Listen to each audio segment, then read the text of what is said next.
Alors, on va regarder ensemble les transferts.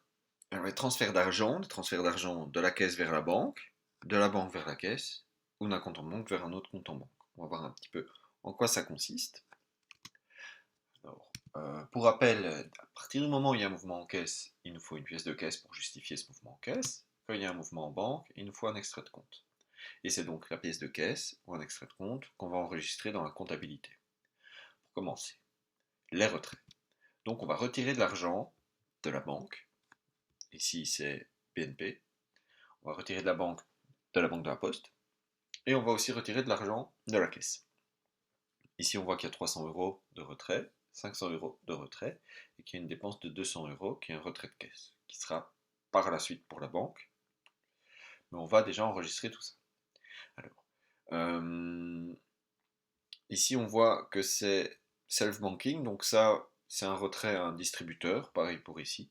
Donc ça, c'est juste bien repérer l'opération qui s'est déroulée sur l'extrait de compte. Alors on va enregistrer cette opération-là, c'est-à-dire le retrait de la banque. Donc 300 euros en moins. On voit bien ce qu'il y a initialement sur le compte en banque. Donc l'opération 0, c'est ce avec quoi on commence l'opération comptable. 49 775 euros 93 centimes. Et donc on voit qu'il y a 300 euros en moins sur le compte. Donc on va enregistrer ça, ça va être l'opération numéro 1 et on va enregistrer les 300 euros en moins. Alors ces 300 euros qu'il y a en moins dans le compte en banque, eh bien, il va falloir les mettre quelque part.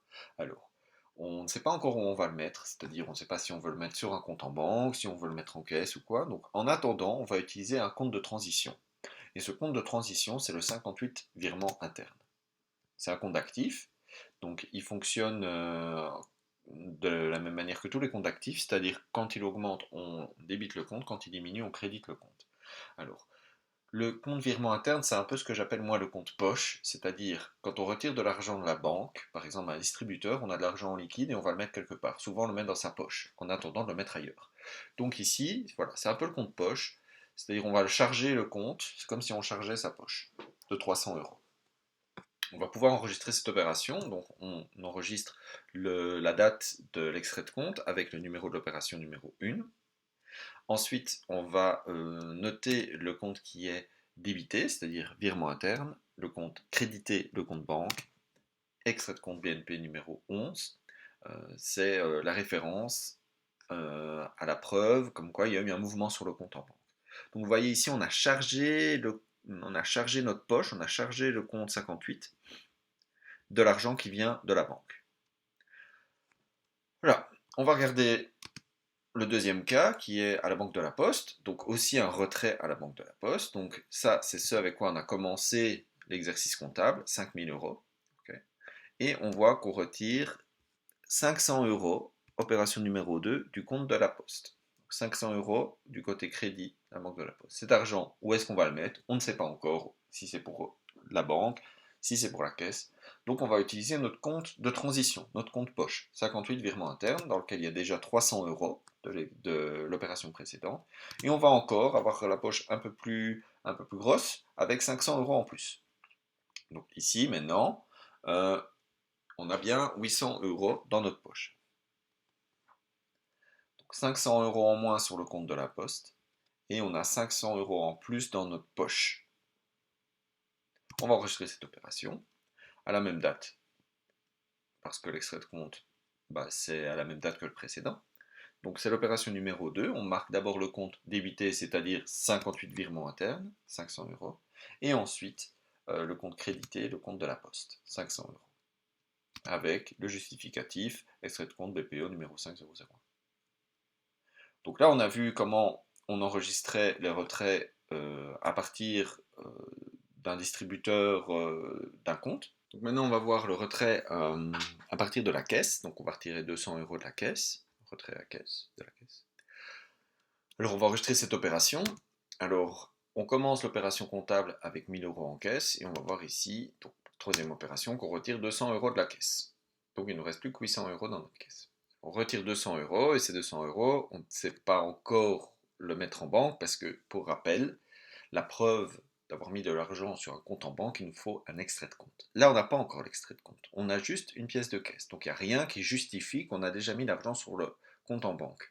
Donc en attendant, où est-ce qu'on met l'argent? en attendant de le mettre sur le compte en banque, ben on va le mettre dans sa poche, donc dans virement interne. Donc on voit bien ici les différentes opérations.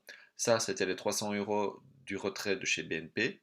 Ça, c'était les 500 euros du retrait de la Banque de la Poste. Et ça, c'est les 200 euros qu'on retire de la caisse. Donc maintenant, on a ce petit pactole dans la poche qu'on va pouvoir redistribuer par la suite. Alors, on va enregistrer cette opération numéro 3 dans le livre journal. Alors, à la même date, on débite le compte virement interne et on crédite le compte caisse. Donc c'est à chaque fois pareil. Suivant qu'on retire, de l'argent d'un compte en banque ou de la caisse, on va utiliser soit un compte en banque, soit donc un compte banque, soit un compte caisse. Et à chaque fois, cet argent, en transition, on va le mettre dans le compte 58 virement interne. Ici, ne pas oublier de la pièce justificative qui est la pièce de caisse numéro 16. Voilà. Ça, c'était pour les retraits. Maintenant, on va voir les versements. C'est-à-dire, on a cet argent en poche, on a de l'argent en liquide et on va le verser sur un compte. Ici, on va voir qu'on va verser 400 euros sur un compte en banque. Donc ici, on a un peu plus tard, on est le 25 du 3. On va verser cet argent sur un compte, sur le compte Fortis. On va verser 350 euros sur un compte de la Poste et on va remettre 250 euros en caisse. Okay, l'opération 456. On va voir comment on va enregistrer ça.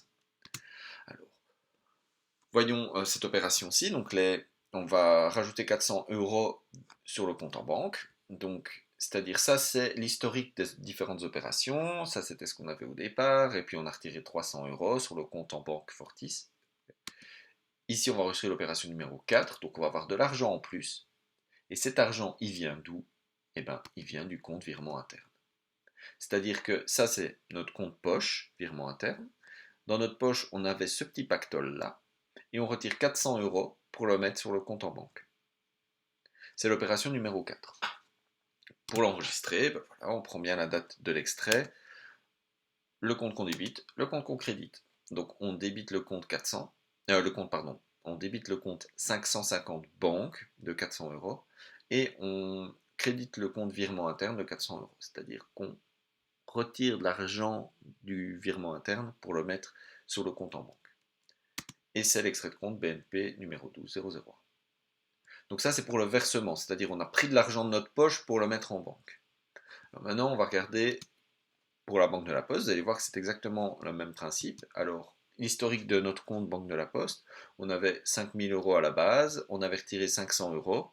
Maintenant, l'opération 5, on va ajouter 350 euros. C'est ces 350 euros-ci. Et donc, ces 350 euros, ils viennent d'où? Ils viennent de virement interne aussi. Donc, on a de l'argent en poche. Donc on avait 1000 euros, hein, 5, 6, 7, 8, 9, 10, on avait bien 1000 euros dans notre poche, on a retiré 400 euros, donc il nous reste 600 euros.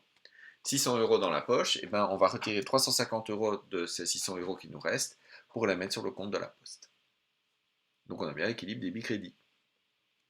Donc on marque d'abord ici dans le livre journal le compte qu'on débite et puis le compte qu'on crédite. Donc on retire de l'argent du compte virement interne pour le mettre à la Banque de la Poste. Dans le livre journal, on marque d'abord le compte qu'on débite et puis le compte qu'on crédite. On va regarder maintenant le versement d'argent en caisse. Alors, on avait en caisse à la base 1000 euros. On a retiré 200 euros, c'était l'opération numéro 3. Alors, on va enregistrer cette opération 6, donc on a 250 euros en plus dans la caisse. 250 qui sont ici. 58 virements internes, il nous reste 250 euros justement dans notre poche. On va les utiliser. Donc c'est cet argent-là, l'argent qu'on avait dans la poche, qui va aller dans la caisse. Comment est-ce qu'on enregistre cette opération? Toujours à la même date. On marque d'abord le compte qu'on débite, puis le compte qu'on crédite avec ici la justification. Donc, pour rappel, ici, on retire 250 euros de notre poche pour le mettre sur le compte caisse, pour le mettre en caisse. Donc voilà, maintenant, ce qu'on peut observer dans les comptes. Ici, j'ai repris la synthèse des comptes. Si on reprend le compte virement interne, on a vu que ça, c'était les premières opérations.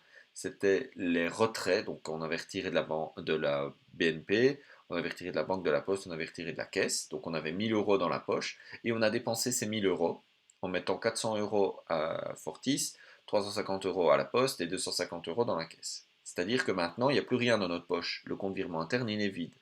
Alors, il doit toujours être vide en fin d'exercice. En tout cas, il faut toujours qu'on utilise l'argent qu'on a mis dans virement interne. Alors, si on observe bien le compte en banque.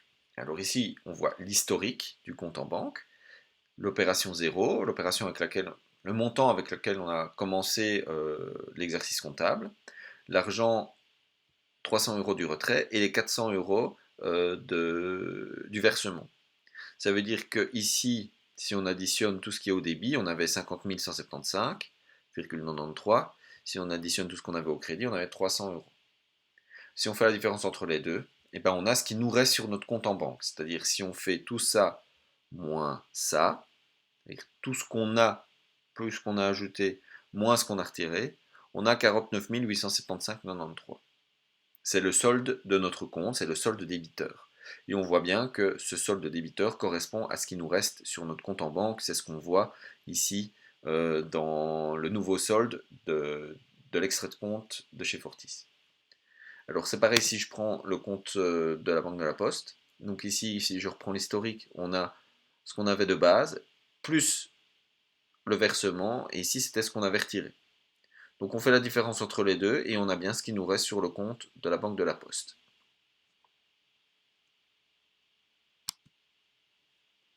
Alors, les transferts, on va regarder un exemple de transfert de la BNP vers la Banque de la Poste. Alors c'est l'opération 7 et 8. Alors, ici, comme je vous l'ai dit précédemment, quand on fait un transfert, il nous faut une preuve de mouvement à chaque fois. Donc, si on fait un transfert de BNP vers la Banque de la Poste, il nous faut l'extrait de compte BNP et il nous faut l'extrait de compte de la Banque de la Poste. Autrement dit, il y a deux justificatifs et donc il y a deux opérations. On ne peut pas faire sur une même opération, on ne peut pas utiliser, par exemple, on ne peut pas retirer de BNP pour le mettre à la Banque de la Poste. On ne peut pas utiliser juste le compte 550 et 560. Non, il va falloir justifier et donc enregistrer l'extrait de compte Fortis et l'extrait de compte Banque de la Poste. On va regarder comment est-ce qu'on enregistre ça. Donc, deux justificatifs, deux opérations. Alors, bien, on va enregistrer d'abord l'opération numéro 7. Alors, observons un petit peu. Donc ça, j'ai remis l'historique de ce qu'il y avait sur le compte, de ce qui s'est passé sur le compte de la banque Fortis et l'historique de la banque de la Poste. On va retirer ici les 1000 €, c'est le transfert. Donc, il y a 1000 € en moins du compte en banque et en attendant, on va le mettre dans le compte de transition, ce qui justifie cette opération-ci. C'est-à-dire que on a ici l'extrait de compte de chez Fortis, et donc on a 1000 € en moins du compte en banque et il est sur le compte de transition virement interne. Donc on l'enregistre dans le livre journal. Donc on a bien ici le compte qui a été débité et ici le compte qui a été crédité de 1000 €. Alors ensuite, avec ces 1000 € qui sont disponibles là, dans virement interne, eh bien on va aller les transférer à la Banque de la Poste. On voit ici qu'on a 1000 € en plus. Donc on va retirer les 1000 € qui sont disponibles dans virement interne pour aller les mettre à la Banque de la Poste. Donc on crédite le compte virement interne et on débite le compte Banque de la Poste.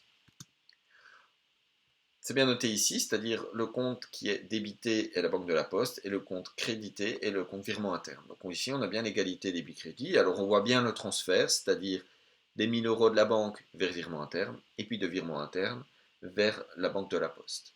Donc grâce à ça, on a pu justifier ces deux justificatifs. Donc on a pu enregistrer ces deux justificatifs, l'extrait de compte Fortis et l'extrait de compte Banque de la Poste.